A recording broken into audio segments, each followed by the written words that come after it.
Hello everyone, welcome to the कैलवर्स। And आज dart series का हमारा लेक्चर 5 है। और लेक्चर 5 पे आज हमें सीखना था कि हमारा फंक्शन कैसे काम करता है। तो आज हम डार्ट पैड को चालू कर लेते हैं अपना, और फिर शुरू हो जाते हैं। जितना भी कोड लिखा है पहले तो क्लीन कर लेते हैं, जो हमें ऑब्वियसली क्लीन करना चाहिए। ओके, तो हमारे डार्ट में फंक्शंस क्या होते हैं? फंक्शंस फंक्शंस होते हैं, देखो। Function are the reusable code snippet जिसको हम रिपीटेडली रिपीटेडली यूज करते हैं अपने कोड को सिंप्लीफाई एंड लेस लेंथ का बनाते हैं, है ना। तो ये हो गया हमारा जो डेफिनेशन है, एक नॉर्मल यूसेज और डेफिनेशन। तो हमारा जो एक फंक्शन होता है वो छोटी सी एक बॉडी होती है, एक ब्लॉक पार्ट के अंदर एक बॉडी होती है। और उस बॉडी को हम बार बार रिकॉल कर रहे होते हैं। हमें जहाँ पे भी ज़रूरत होती है, जैसे हमें स्क्वायर चाहिए होगा तो हम स्क्वायर का एक छोटा सा फंक्शन बना देंगे और उस फंक्शन को हम बार बार कॉल करते रहेंगे, जिससे कि हमारा सेम कोड स्क्वायर निकालता रहे। चाहे मैं कोई से भी उसको नंबर दे दूं या फिर कुछ भी एक वैल्यू दे दूं उसको, और वो उस चीज़ का स्क्वायर निकालता रहे, अपने आप कैलकुलेट करके मुझे देता रहे। मतलब मेरे वहाँ पे जो ऑपरेशन है वो सेम है, but value different different different हो रही है। तो मैं उस चीज़ को जनरलाइज कर रहा हूँ कि ये फंक्शन हमेशा मुझे इसका स्क्वायर देगा या फिर क्यूब देगा, जो भी है। तो उसके अकॉर्डिंग, हम इस डेफिनेशन के अकॉर्डिंग अगर चलें, तो हमारा जो सिंटेक्स होता है, सिंटेक्स आज हम सिंटेक्स देखेंगे इसका। तो हमारा सबसे पहले होता है रिटर्न टाइप। ठीक है, रिटर्न टाइप होता है। रिटर्न टाइप के बाद हमारा होता है फंक्शन नेम। और फंक्शन नेम उसके बाद होता है हमारे यहाँ पर आर्गुमेंट्स। आर्गुमेंट्स हमारे बहुत डिफरेंट टाइप के होते हैं। अब मैं एक लेक्चर में कवर नहीं कर पाऊंगा, तो मैं दो लेक्चर ले आऊँगा इसके लिए भी। तो सबसे पहला, और उसके बाद यहाँ पर हमारा होता है curly braces. Curly braces and यहाँ पर हमारा नेक्स्ट लाइन आ गया, और यहाँ पर होता है हमारे स्टेटमेंट्स। स्टेटमेंट्स जो भी हमें एग्जीक्यूट करने होते हैं। ओके, तो ये हमारा हो गया सिंटेक्स। ये हो गया हमारा सिंटेक्स। ठीक है। ओके, अगर मैं तुम्हें समझ में ना आ रहा हो तो मैं ये भी बता दूं। ये देखो, जितने भी हमने डबल स्लैशेस लगाए ना, ये एक और चीज़ बता देता हूँ। ये जो डबल स्लैश लगाया है मैंने, ये होता है सिंगल लाइन कमेंट। ठीक है। और जो ये मैं स्लैश करके स्टार करता हूँ, उसके बाद ये ऐसे एंटर मार रहा हूँ, ये तो स्टार तुम्हारे डार्ट पैड में आ रहा ही ऑप्शन दे रहा है, बट ऐसा बाकी में नहीं होता है। और मैं अगर लास्ट वाले में एक एस्टेरिस्क लगा के और स्लैश मार दूँ तो ये एंड होता है। ये स्टार्टिंग पॉइंट है कमेंट का, और ये एंडिंग पॉइंट है कमेंट का। इसके बीच में जितना भी होगा ना, ये सारा मल्टी लाइन कमेंट है, तो इसको बोलते हैं मल्टी लाइन कमेंट। और अगर आप ये चीज़ यूज़ करते हैं, और मतलब सी प्लस प्लस जावा अगर जिन्होंने करी है, तो उनके लिए तो ये चीज़ बहुत ज़्यादा फेमिलियर होगी, क्योंकि उसमें भी सेम यही होता है, single line comment and multi line comment. Python वाले बैकग्राउंड को थोड़ा देखना पड़ेगा, क्योंकि पाइथन में सिर्फ तो सिंगल लाइन कमेंट ही होता है जो हैशटैग से स्टार्ट होता है, बट वो लैंग्वेज टू लैंग्वेज डिफर करता है। तो यहाँ पर मैंने आपको कमेंट्स भी बता दिया। और यहाँ पर जैसे कि फंक्शन हमने सिंटेक्स देखा, इस इससे आप एक चीज़ और रिलेट कर सकते हैं। जो हमारा ये वॉइड मेन होता है ना, ये भी एक फंक्शन होता है। जैसे कि इसका वॉइड है, वॉइड इसका रिटर्न टाइप है, मेन जो है इसका फंक्शन नेम है। और ये जो इसके ब्रेसेस हैं, ब्रेसेस के अंदर कोई भी आर्गुमेंट्स हम मतलब हमें हम डाल सकते हैं वैसे बाकी फंक्शंस में, बट मेन का कोई ऐसा आर्गुमेंट से नहीं होता। और उसके बाद ये करली ब्रेसेस भी होते हैं। अब हमें इसमें रिटर्न टाइप क्या होता है, मैं रिटर्न टाइप भी आपको अलग से बताऊंगा। तो ये हमारा हो गया एक फंक्शन। अब मेन फंक्शन जो है, मेन हमारा एक कीवर्ड है जो हमारे इसमें कंपाइलर में बताता है कि जो मेन होता है ना, एग्जीक्यूशन मेन से स्टार्ट होगा। ये हमारा कंपाइलर को पता चलता है। तो मेन वाला जो फंक्शन है वो हम इसको रीडिक्लेयर या फिर हम इसको ओवरलोड नहीं कर सकते हैं।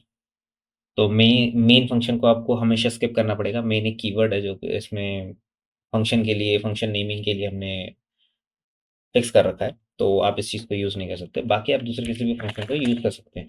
जैसे मैंने आपको अभी बताया कि स्क्वायर रिटर्न करने वाला कोई एक फंक्शन, तो स्क्वायर रिटर्न करने वाला फंक्शन में हम बनाते हैं सबसे पहले तो, अगर स्क्वायर रिटर्न कर रहा है जैसे कि 3 का स्क्वायर होता है 9, तो सारे हमारे इंटीजर वैल्यू पे हम खेल रहे हैं, है ना? तो इंटीजर वैल्यू पे तो हमारा रिटर्न टाइप हमें किस में आंसर चाहिए, इंटीजर टाइप में। सबसे पहले तो मैंने ये लिखा, उसके बाद चाहिए मुझे स्क्वायर ऑफ अ नंबर, ये मैंने दे दिया फंक्शन का नेम। जैसे कि यहाँ पे रिटर्न टाइप, फिर फंक्शन नेम, और उसके बाद आर्गुमेंट। आर्गुमेंट में हम ब्रेसेस लगाएंगे, ब्रेसेस के अंदर आर्गुमेंट चाहिए होगा। जैसे कि एक नंबर का ही तो हम आर्गुमेंट लेंगे, है ना? नंबर, एक नंबर चाहिए होगा हमें, जो जिसका हमें स्क्वायर निकालना है ना। लेकिन उसका हमें डेटा टाइप भी डिफाइन करना पड़ेगा कि वो किस टाइप का होगा, जैसे कि इंट, इंटीजर टाइप का। ठीक है, तो ये हमारा हो गया सिग्नेचर, डिफाइन हो गया, इसको सिग्नेचर बोलते हैं। जितना भी ये पार्ट होता है ना फंक्शन का, जिसमें रिटर्न टाइप और नेम और उसका आर्गुमेंट, नंबर ऑफ आर्गुमेंट्स या फिर टाइप ऑफ आर्गुमेंट्स बोल लो, ये सब लिखे होते हैं, ये सिग्नेचर होता है। इतना सा पार्ट सिग्नेचर बोलते हैं। उसके बाद हम उसको डिफाइन करेंगे, उसकी बॉडी को डिफाइन करेंगे कि उसमें कौन कौन सी स्टेटमेंट्स एग्जीक्यूट होनी चाहिए। तो सबसे पहले मैंने करली ब्रेस लगा के ये ब्लॉक डिफाइन कर दिया कि इस ब्लॉक के अंदर जितने भी स्टेटमेंट्स होंगे वो इस फंक्शन का पार्ट होगा। ठीक है, अब मुझे यहाँ पर क्या करना है कि इंटीजर स्क्वायर जो है वो होगा जो नंबर है, इंटू कर देंगे नंबर से। ठीक है, ये हमारा स्क्वायर में return, number two number multiply होकर ये स्क्वायर में स्टोर हो जाएगा। फिर हम क्या करेंगे, रिटर्न कर देंगे स्क्वायर को। अब देखिए, जैसे मैंने सिंटेक्स में बताया कि हमारे पास ये रिटर्न टाइप होता है, रिटर्न टाइप इंटीजर है। तो इंटीजर जो हमने रिटर्न किया है वो भी इंटीजर टाइप का होना चाहिए, है इंटीजर, इज फाइन। ओके, अब इसी इंटीजर में हमने नंबर इंटू नंबर को मल्टीप्लाई कर स्क्वायर करके इसमें स्टोर कर दिया और इसी को रिटर्न कर रहे हैं। तो ये फंक्शन जो है मुझे हमेशा जो भी नंबर मैं दूंगा उस नंबर का स्क्वायर रिटर्न करेगा। ठीक है, जैसे मैं वर्ड में इनमें अगर मैं कर दूँ, जैसे प्रिंट, और इसमें कर दूं मैं स्क्वायर। ओके, मैं एक काम करता हूँ, फंक्शन का ही कॉपी कर लेता हूँ और उसमें मैं आर्गुमेंट्स दे देता हूँ। तो मैं फंक्शन को कॉल कैसे करूँगा, ऐसे करके मैं यहाँ पर कर देता हूँ। अच्छा, मेरे पास जो रिटर्न टाइप है वो इंटीजर है, तो मैं मुझे जो फंक्शन रिटर्न करेगा वो इंटीजर टाइप रिटर्न करेगा, तो मुझे कंटेनर कैसे चाहिए होगा, इंटीजर। इंटीजर लिया, आंसर लिखा, आंसर में मैंने क्या स्टोर करवा दिया, स्क्वायर ऑफ ये फंक्शन। ठीक है, जो ये मेरा फंक्शन है मुझे यहाँ पर कॉल करना है और ये कॉल करके रिटर्न देगा, इंटीजर टाइप का रिटर्न देगा, तो इंटीजर करके ये आंसर में स्टोर हो जाएगा।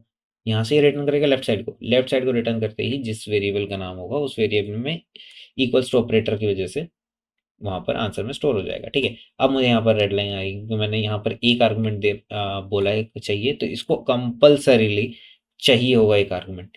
क्योंकि ये वाला हम आगे भी देखेंगे कि इसमें नंबर ऑफ आर्गुमेंट्स को ऑप्शनल कैसे कर सकते हैं, रिक्वायर्ड कैसे कर सकते हैं, और सीक्वेंस कैसे हमारे लिए कैसे अफेक्ट करती है, वो भी हम बात करेंगे। बट अभी मैंने जो एक आर्गुमेंट बोला है वो एक आर्गुमेंट यहाँ पर मांग रहा है कंपल्सरी, तो मैंने दे दिया यहाँ पर 3। ठीक है, अब ये बचा यहाँ पर आंसर। अब मैंने जैसे कहा कि स्क्वायर करके इसमें इंटीजर के आंसर वाले वेरिएबल में स्टोर कर देगा, तो इस आंसर को हम प्रिंट कर देंगे, सिंपल। और मैंने इसको रन कर दिया, तो हमारा आंसर आ गया 9। ठीक है, the answer, the square of 3 is, ठीक है, ओके ओके ओके। और मैं इसके बारे में बताऊंगा कैसे क्या काम करता है ये। ठीक है, ओके, मैंने यहाँ पर एक चीज़ और करी। जैसे हमारे कॉन्कैटिनेशन, जैसे स्ट्रिंग होता है, स्ट्रिंग में हम स्ट्रिंग ऐड कर सकते हैं। मैंने आपको अभी पढ़ाया नहीं है, बट कोई बात, मैं उसके लिए भी एक अलग लेक्चर बना दूंगा। और ये जो स्ट्रिंग होता है, इसमें स्ट्रिंग को प्लस करते हैं, इसमें हमारा जो प्लस ऑपरेटर है वो कॉन्कैट करने के लिए भी काम आता है हमारे डार्ट में। कुछ लैंग्वेजेस में ये नहीं पॉसिबल होता, बट कोई बात नहीं, इसमें हमें डार्ट में मिल रहा है, तो इट्स आर एडवांटेज। तो आंसर को मैंने टू स्ट्रिंग स्ट्रिंग में कन्वर्ट कर दिया, ये स्ट्रिंग में पहले से ही था और इनको मैंने कनकैट कर दिया, तो ये बनकर आ गया द स्क्वायर ऑफ 3 इज 9। ठीक है, तो ये हमारा वॉइड मेन, हमेशा देखना, हमेशा हमेशा वॉइड मेन पहले रन होगा। अब इसमें जब मैंने स्क्वायर ऑफ अ नंबर मैंने कॉल किया, तो ये वाला कंपाइल हो गया और ये वाला आ गया मेरे पास, लेकिन हमेशा मेरा वॉइड मेन ही रन होगा, हमेशा। जैसे कि अगर मैंने इस फंक्शन को नहीं कॉल किया तो आंसर भी नहीं आएगा, और अगर आंसर को मैंने यहाँ पर करके भी कर दिया, आंसर इक्वल टू 3 डाल देते हैं, चलो। तो वॉइड मेन ही रन होगा, मुझे ये वाला फंक्शन नहीं मिलेगा, मुझे कुछ भी नहीं मिलेगा। अगर मैंने वॉइड मेन में किसी चीज़ को कॉल कर रखा है तो वो वॉइड मेन में ही कॉल होगा और तभी वो कॉल हो सकता है। उसके अलावा कोई ऑप्शन नहीं है उस चीज़ को कॉल करने के लिए, आप कुछ भी कर लीजिए, इसके अलावा वॉइड मेन में अगर वो चीज़ मेंशन नहीं है तो वो कॉल नहीं होगी। तो मैं अब से गिटहब का भी एक रेपॉजिटरी बनाने वाला हूँ, उसमें मैं सारे जितने भी हमारे कोड्स लिखे होंगे या फिर कमेंट्स डाले होंगे, वो मैं एक कलेक्ट करके एक फ़ाइल बना के मैं उसमें अपलोड करता जाऊँगा। तो आप उस चीज़ का ध्यान रखना और डिस्क्रिप्शन में आपको उस चीज़ का गिटहब का रेपॉजिटरी का लिंक मिल जाएगा एंड आप उसको अपना बुकमार्क बना लेना। मैं धीरे-धीरे उसमें अपलोड करता रहूँगा, आपको सारे कोड्स स्निपेट्स मिलते रहेंगे।